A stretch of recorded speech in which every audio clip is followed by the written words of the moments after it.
नमस्कार दर्शक बंधु, नारद न्यूज को आपण मानक स्वागत। आज खबर शिरोनामा हेउची भोगराई थाना एरिया रे मातिछि चोर।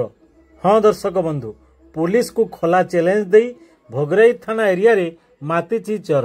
प्रत्येक दिन 2-3टी चोरी घटना घटुवा जना पड़िथिबा बेले साधारण लोके हेउचंती हंतसंत।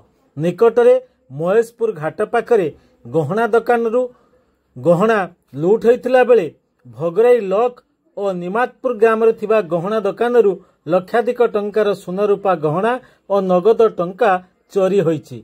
एहा छड़ा मोटरसाइकेल साइकेल एपरिकी बाड़ी अगणारू धान बस्ता मध्य चोरी करने को पछौ नाहांती।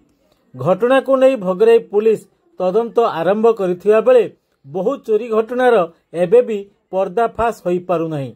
भोगराई थाना अंचल पश्चिमबंग राज्य को लागिथिबारु चोरी करी चोर माने सीधा पश्चिमबंग अंचल रे लुचि रहुथिबारु राज्य बाहरे तदंतरे सहयोग मिलुनथिबा विशेष सूत्ररु जना पड़ुछि। तेबे प्रत्येक दिन राति रे पश्चिमबंग राज्यर गला रास्ता गुड़िक उपरे पुलिस रो नजर रहिले समस्यार किछिटा समाधान हेई परियो बोली बुद्धिजीवी माने मत रखिचंती। Bureau report, Narad news.